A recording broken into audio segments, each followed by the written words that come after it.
You are listening to the Horse Radio Network, part of the Equine Network family. This is episode 248 of Horsemanship Radio, brought to you by HandsOnGloves, the all-in-one revolutionary bathing grooming gloves.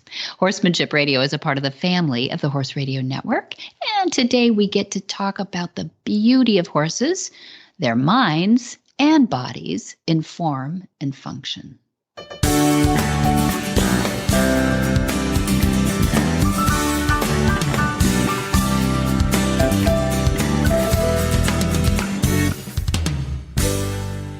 This is Debbie Laux, and you're listening to the Horsemanship Radio. Thanks for joining us. Horsemanship Radio airs on the 1st and the 15th of the month, and I have my producer, Jen, with me today. Hi, Jen. Greetings. How's Debbie?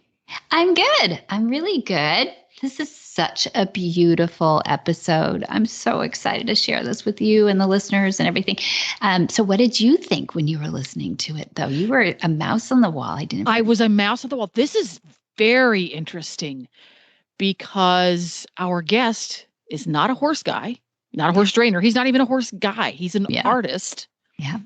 But his insight into the equine psyche is really interesting. Isn't that fun? Because so Roberto Dutesco, we'll be hearing from him, and he sits down with Monty, which is the behaviorist, which is really interesting. So you'll get to hear why these horses that have been marooned for generations, I mean, he said 500 years on this island is spit. Really, it's a sand spit.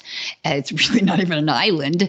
And he gets to observe how they react with a human, and there's nothing else on the island. I don't want to spoil it, but no spoilers. I know spoilers, but to hear Dad just listening to this guy, I didn't tell Dad a whole lot about it because we were fortunate in the fall, in November of 2023. I met up with Jamie, and Mom and Dad and I flew out to New York to go to the premiere of The Cowboy and the Queen.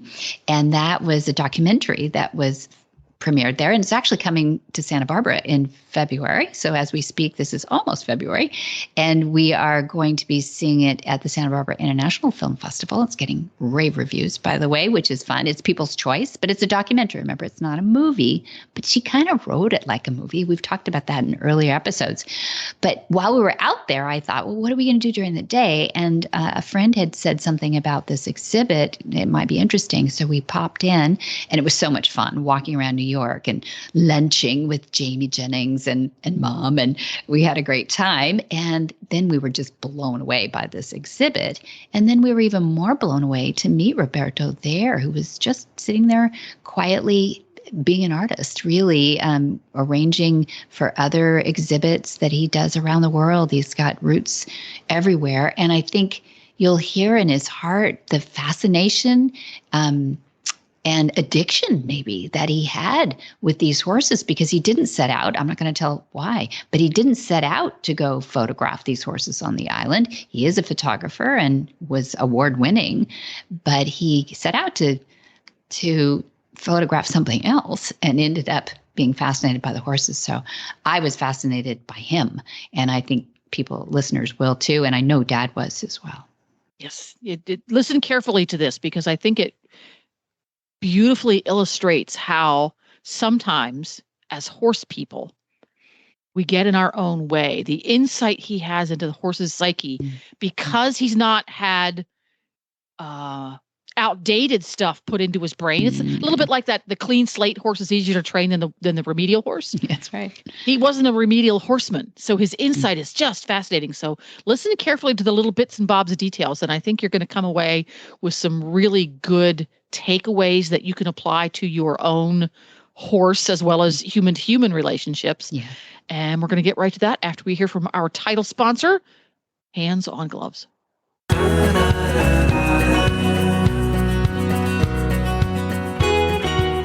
HandsOnGloves is the #1 ranked multi-award winning patented animal shedding, bathing, grooming gloves that animals prefer for their generous massage that they provide.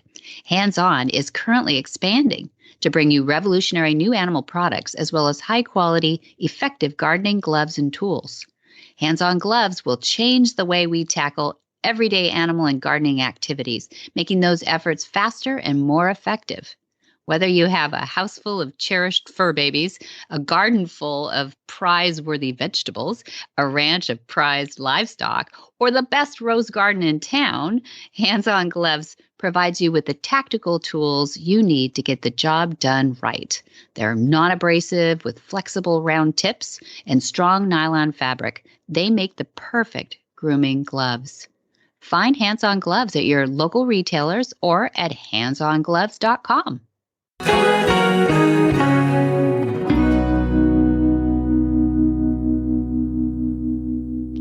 Far from the east coast of Canada, cast ashore or abandoned by sailors long ago, a small herd of wild horses has managed to thrive, untouched by man, in an austere, unforgiving environment that offers not a single sheltering tree and just grass and rainwater ponds for sustenance. Roberto Dutesco is a Romanian-born Canadian artist, photographer, and filmmaker. He travels and works worldwide and resides in his 3 homes, Montreal, New York City, and Sao Paulo, Brazil. Dutesco began his career as a fashion photographer in Montreal, Canada, and he spent the past 30 years filming the wild horses of Sable Island. Well, welcome. We have 2 icons, really, of different worlds. Roberto Dutesco is with us today, and we have Monty Roberts, who people often know him as a horse gentler, the gentleman who started horses for the Queen of England, and also has been working with horses now about 85 years. Is that about right, Dad? That's about right. So, Roberto, I think you told me, let's start off right away saying, I'm not a horse trainer. I'm not a horse trainer. But I'm an artist.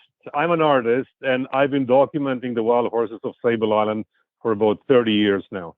Why did you do that, Roberto? That's an amazing stat to begin with. Yeah, I mean, somebody mentioned that you've dedicated 30 years of your life to one single project. And I said, did I? And I said, yeah, I kind of did. And I said, it's kind of interesting, right? I mean, it went so fast. Sometimes we meet places, people, things, and they become a magnet to us, and we become a magnet to them. When I discovered Sable Island, it's because the Canadian Film Board did a short documentary in the early 60s.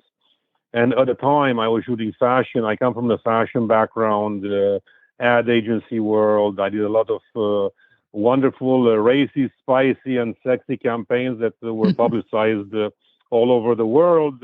So that's my world. And when I discovered Sable Island, which is a place where 500 horses, 500 shipwrecks, and 500 years of history converge, I kind of, I was curious about it. At first, I was curious because I thought that what a perfect location to bring some models in some bathing suits with these wild horses. Burr. That was the original intent, to be alone on a spectacular island with some beautiful people and come up with some amazing campaigns. At least if you're a photographer, that's what you dream of. However, when I arrived on Sable Island, something else happened to me, and I realized that actually the island itself, it's not just beautiful, but it's an ecosystem that it's outside interference from men. It took me like 2.5 years to get the permission to get there. And within that space of wilderness, there's nothing on this island but wild horses. There's no cats, dogs, mice, foxes, nothing. It's just a sandbar in the middle of an ocean full of souls. When I arrived there, I thought that I should make it my life mission to actually start documenting it for posterity. Now, I had no idea that I was going to spend so much time doing it, promoting it in so many ways with shows around the world, but that was the early beginning of it. The most important thing that I can say that we've done about Sable Island, that this particular documentation brought attention to Sable Island, to the band of wild horses. And because of the many conversations and many shows and my relationships that I formed, because of the New York City Gallery, which has been here for like almost 30 years now, 25 years to be exact, which is one of the longest running shows in the city, the Canadian government kind of took notice a lot of people kind of started the conversation. About 10 or 12 years ago, we did a film titled Chasing Wild Horses that you can still see at I guess, on Amazon Prime or on various networks. And because of that film, many people started to inquire about Sable Island and how they can get there. The end result was that the Canadian government decided to declare Sable Island a national park, and for the horses to be protected into the future, and for them to have the right of way. So Sable Island became a national park. It's the latest national park that was granted status by the Canadian government. And I have a small part in that conversation, in that discussion. And many people here in the U.S., they are encouraging me to do some similar things in regards to the wild horses in the U.S. and how we can showcase them and how we can do something extraordinary about them. Because ultimately what I believe that art and beauty can actually transform conservation and how we look at nature in general. It's beautiful. Yeah, that's amazing. I didn't know the whole arc of your story there too. I knew you committed a lot of time to this with not only larger than life photos, but also video too, which is fascinating to see the interaction with so little people or interference.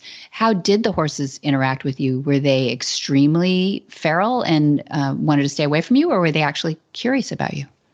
Well, whatever we consider to be human emotions, actually they are universal. And just like in any other place that you discover humans, some of them are curious about you, especially if you travel a lot. Some are engaging, some are indifferent, some want to know more about you. And in the case of the wild horses, I mean, all those emotions, they were clearly displayed in front of me. I mean, as a fashion photographer, you can imagine that I pointed my lens towards prettier horses. And the ones that were smaller and scruffier, I would say, they were a bit jealous, and they would come closer to me, and they would lean on me, and they would even attempt to kind of be playful with me in a non-violent way. They actually wanted to kind of share their stories. So what I discovered about Sable Island, because of these horses, they have no fear because there's no predators. They actually evolve in a very different way, and they are full of love, full of emotion, and full of curiosity. And they've been displaying those emotions over the past many years. And each time that I go there, I've been there 10 times now over the past 30 years, they always surprise me in various ways. In 2019, just before the pandemic, I went to the Sable Island, and from the distance, a blonde horse with a white, gigantic stripe on the nose came straight towards me.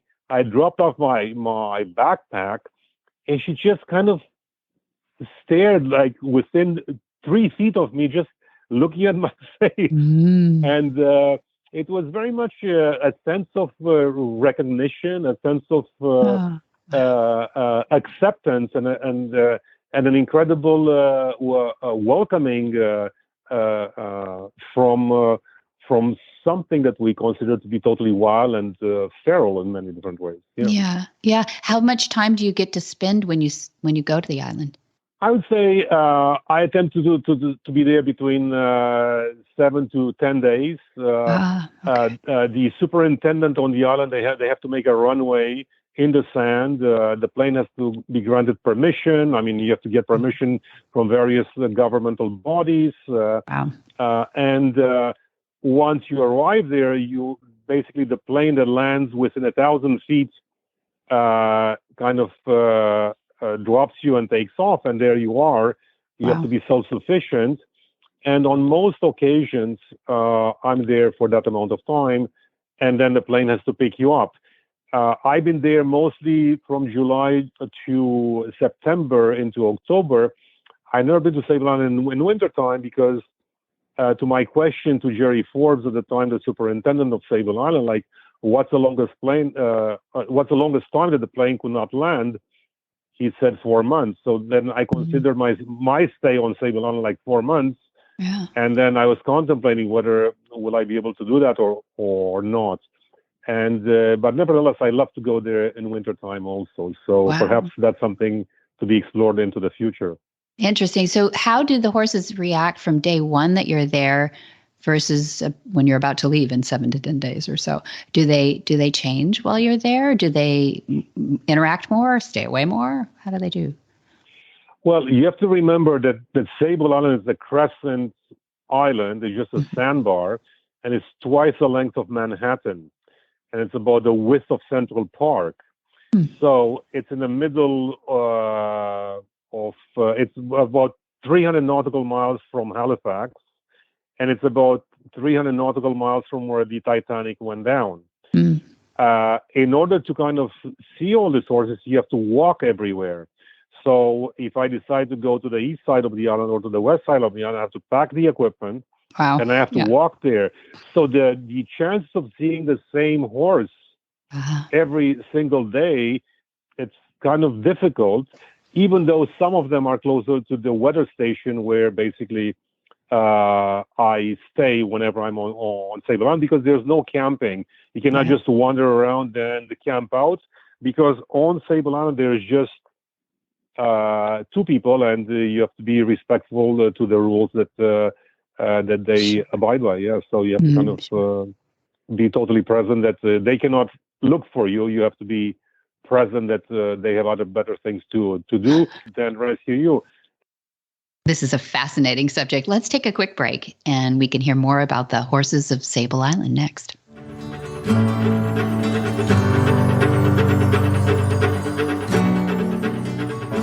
Imagine if you could take Monty to the barn with you. Watch and learn as he addresses each challenge with your horse and answers your questions too. You head to the arena and you work on each new lesson, knowing Monty's there to encourage you, all with violence-free, tried and true methods. After all, he's been helping train horse lovers all his life.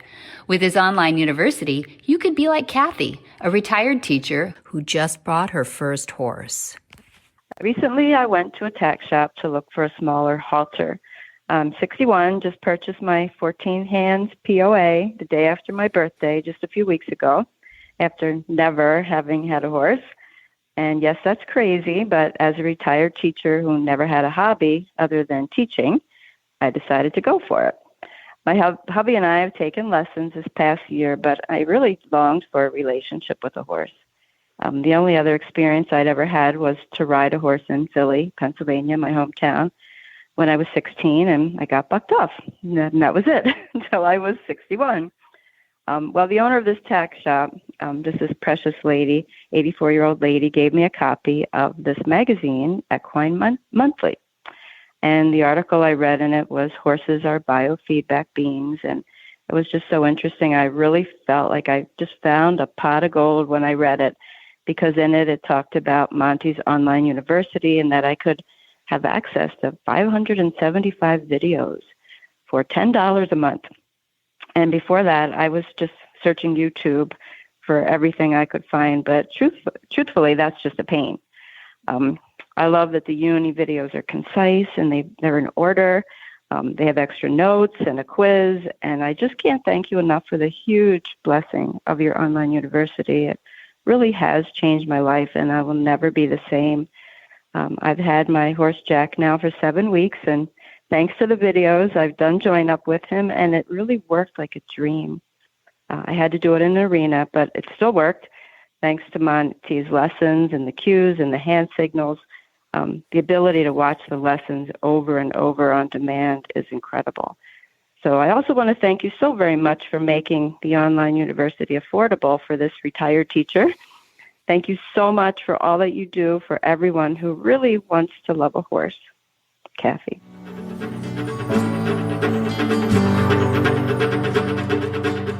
So I'd love to bring in Dad, because I'm so curious as to what you'd ask Monty. What would you ask of Roberto about the survival mechanism of these horses in this isolated study of feral horses in an environment so harsh? Well, it's very hard for me sitting down here not knowing Sable Island at all, and I was first wondering how large it is. Is it as big as Texas or is it as big as Rhode Island? And it's a tiny little island, as we view islands. And I would love to see those horses that, to me, have grown up in very different fashion from the horses that we know in the rest of the world. Granted, they're probably still flight animals, but they don't know what to flee from because they don't have anything to flee from. But to study their attitude, their direction, their curiosities would just be fantastic. I had a wonderful morning this morning with the deer that I work with. It's just a wild group of deer. They're not captured in any way, but they're just wild deer. And I start to translate their language back to me. And it's silly to do that because you could never prove what they're saying, but I sincerely have a long list of things that I've watched that would tell you what it is likely they are saying. And it's so much fun to study this kind of thing. And I so thank you for your time out there, showing us a part of this earth that none of us are going to see. Millions and millions of people know nothing about that. And there's a lot of things they don't know about, but this one is so rare, and it's fantastic that you've done what you have. And I'm just so jealous that I can't. I know I can't go now. At Not 89. many can. Not many can. Even 88. Well, maybe on my next journey. How about if I invite you to come with me? And then wouldn't that be something?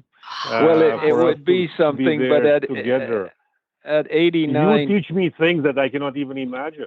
I know. Well, that's a possibility, and you the same could teach me. What I'm going to have to do, I'm going to have to come to your place and bring you a bunch of videos, and maybe you and I can have a conversation in terms of what your feeling is in terms of those horses. I would love that. I would love that. And I would love you to see the deer here and to, join with me in estimating what they're saying and who they are and how long I've known them and things like that. I think you would find that interesting too. But that would be fantastic. And having this conversation is just really exciting. I'm still a novice about in the world of horses. And I resist the temptation to read books about them or to know a lot of them, what they are, what they mean by when their ears are up or down or left. I tend to go there with as much as possible with curiosity and the naivety of a child, and allow them to be who they are, and for me to become as small as possible, as insignificant as possible. And by doing that, I mean, practicing the act of observation, perhaps to kind of explore something that is hidden otherwise. I mean, that's what I'm doing as a photographer in general. I tend to bring beauty into people's views and to kind of encourage them to look at the world with different eyes. And if we take the time to observe the beauty that's all around us, then maybe we make a decision to actually protect it. And then if you protect it, then all kinds of other things will happen. And my wish for the U.S. and the wild horses here, which basically they've been instrumental in what this country is about, is for the legislation to actually put laws where these wild horses are protected here in the U.S.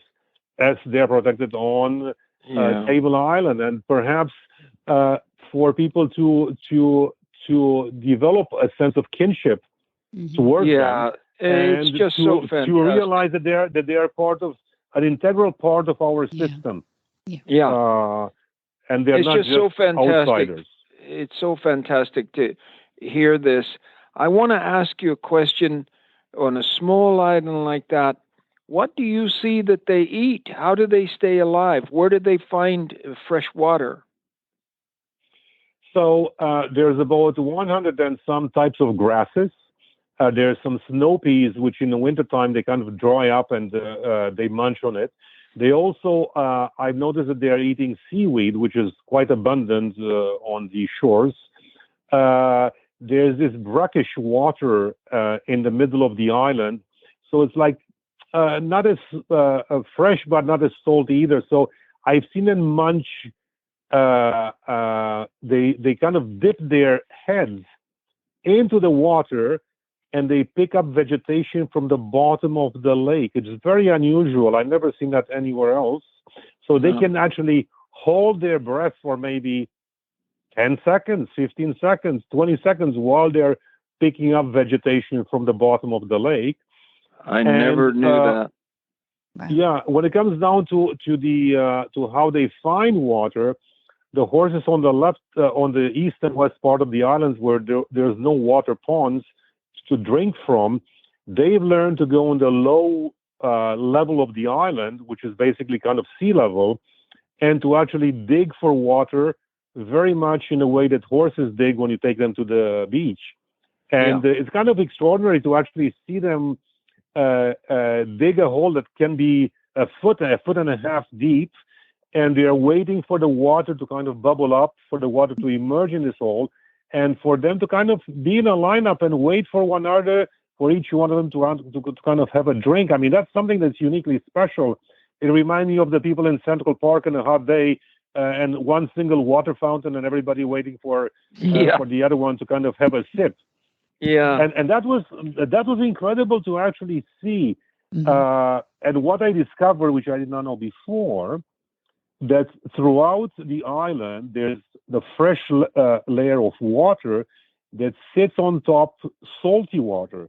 And that's basically available anywhere in the world where there is sand, because fresh water is lighter than salty water. I did not know that. If you reach the water table, those first inch and a half will always be either rainwater or snow or So that's kind of how they get their water, or through the vegetation, which is basically filled with moisture from the ocean.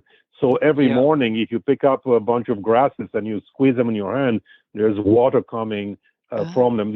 So that's kind of, they adapted to this particular system, which is uniquely special, and they don't have any shade, no shelter, no trees, nothing.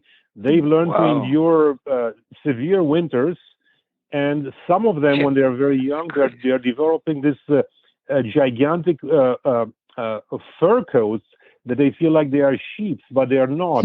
And then later on, when they are basically growing up to be 2-3 years old, they are shedding all this, and then they become just like any other horse that we're accustomed to. So that's kind of the story. It's just amazing. Now in the city, I mean, and as a Canadian, I thought, okay, what can I do with this particular images to raise awareness towards them? And immediately, as a fashion photographer, I working in the U.S. and abroad, I thought, I should bring them into New York. And now in New York City, for many, many years, we had this particular wild horse of Sable on a gallery. And currently, that's how this particular interview happened. I mean, Debbie came by, and I was so fortunate to have met her. She walked into this gallery, and maybe you can tell the audience what you thought of it.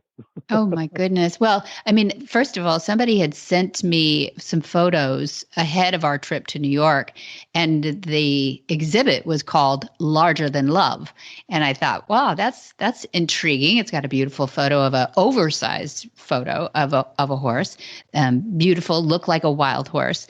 But once I started digging on your website and seeing your beautiful work, I knew it was an artist that we were dealing with here too, who had also seen the beauty in horses that we horse appreciators see.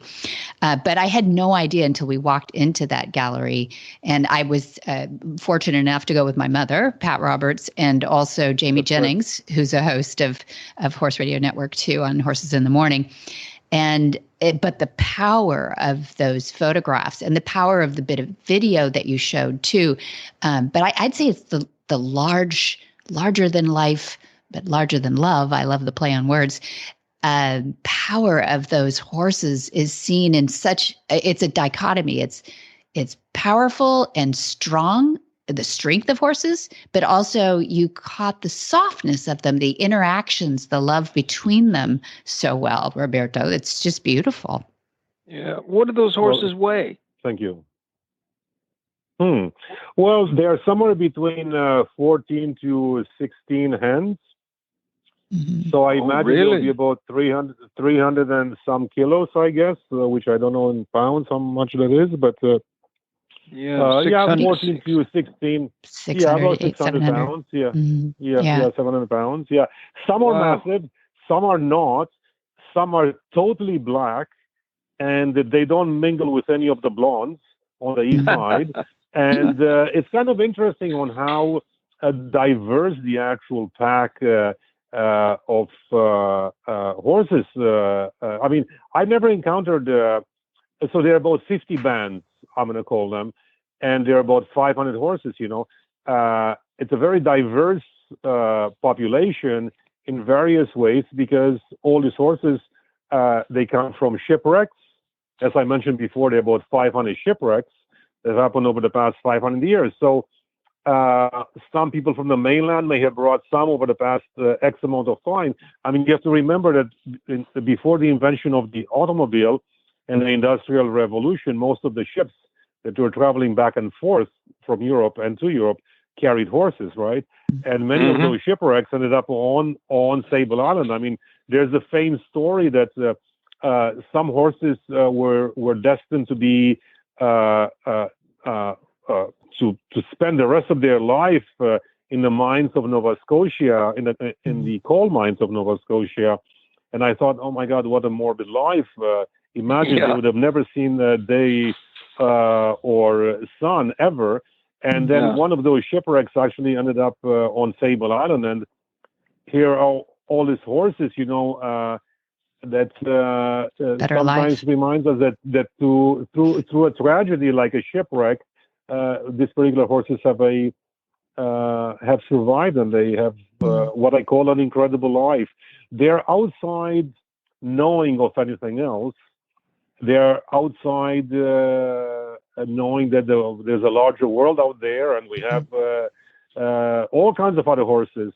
And I've often dreamt about doing a film about what it is that they dream about. And with my 500 hours of footage that I've been doing for the past 30 years, I like to kind of create a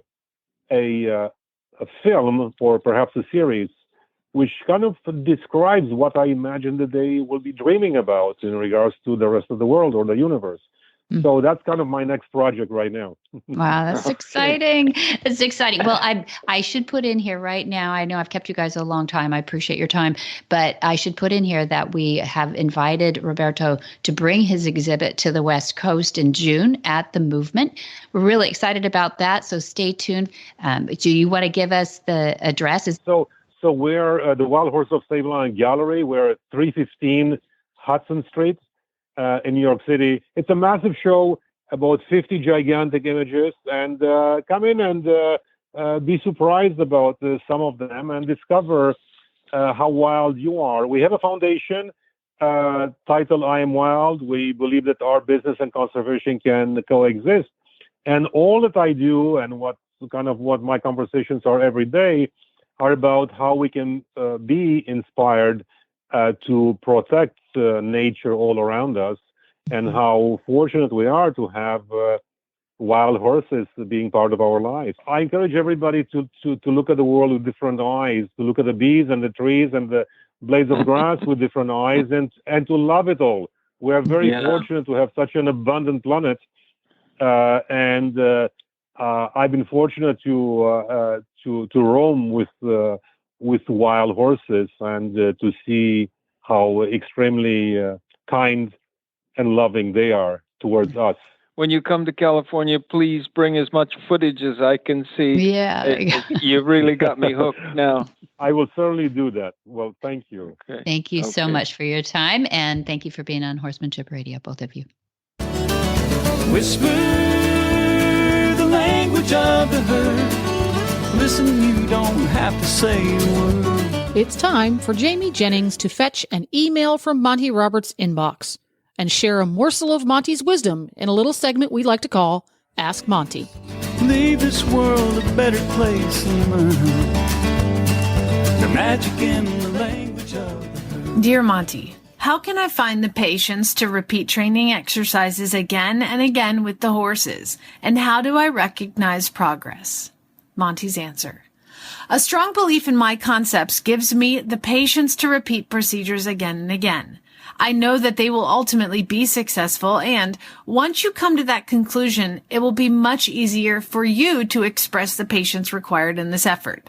The loss of patience, particularly in nonviolent training, is counterproductive. I have had a lifetime to discover that losing one's patience will eventually be viewed as a mistake.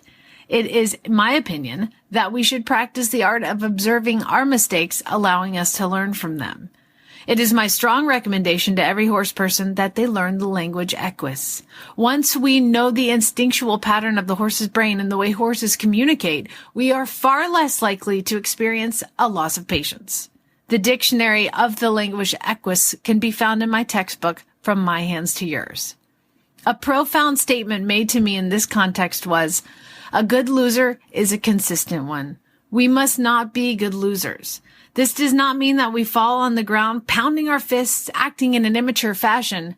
We must, however, feel the hurt of losing in order to be motivated to change our tactics. We should replay mental videos of the procedure in question. When we view ourselves losing patience, we should carefully note the outcome. I have found that over the decades that any time I lost my patience, my rerun of the mental video would show that my horse and I took a step backwards. Horses are forgiving individuals, and if we are quick enough to rectify our mistakes, they will soon be back on a positive track. Recognizing progress is certainly an art form, and I have to assume that each of us has some idea of what we want from our horses, and thus can recognize the positive track. Learning the language and understanding the nature of the horse will fortify your confidence. These bits of knowledge will support your resolve to stay the course, watching closely for improvement that you can appropriately reward. For more of these insights into good horsemanship, go to MontyRoberts.com and click on the words Ask Monty at the bottom of the page. Where in the world is Monty Roberts? Monty is looking forward to meeting some new friends, two-legged and four-legged, in February. Here we are. We start February 1 with Mountain Trail Play Day. And then 5 through 9, we have Monty Special Training. That's really cool. We'll film all of that. 16 through 18, we have a Horse Sense and Healing for our veterans and first responders with post-traumatic stress. The 24th, we have a Horsemanship 101. Those are really fun. It's a one-day all about horses and the concepts of Monty. And then on March 31, we have an Easter Mountain Trail Play Day. So we'll be open on Easter doing that because that beats football games or whatever happens on Easter these days. April 1 through 16, we have the introductory course of horsemanship. So 1 through 16 of April, put that in your calendar if you're ready to go full bore into learning about horsemanship and maybe even becoming certified as an instructor like Jamie Jennings and many people all over the world are now. And then on 22 through 26, that means you've taken the intro course and you're ready for the intro exams. 20 through 26 of April are introductory exams. Dun, dun, dun. Busy place. Yeah.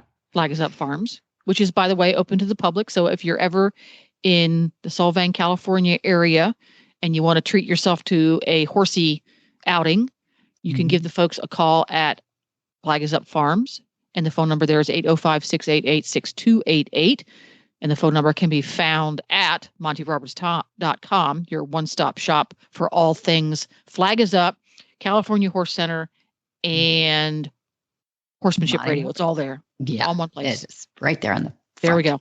Yeah. And for details about today's show, you can go to montyroberts.com or horsemanshipradio.com, where you find links, photos, and more information about today's guests and topics. And we love your feedback. Great place to give us feedback is on social media. On Facebook, it's Monty Roberts, one with a little blue check mark. And on Twitter as well as Instagram, it's Monty_Roberts.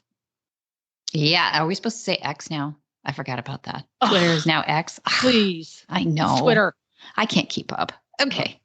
Everybody. I mean, it's what? Formerly known as Twitter? Yeah. It's the social media platform formerly known as Twitter. I don't know. If it's important to you, it's X. And if it's not, it's Twitter. Okay. Many thanks to our sponsors. That is HandsOnGloves.com.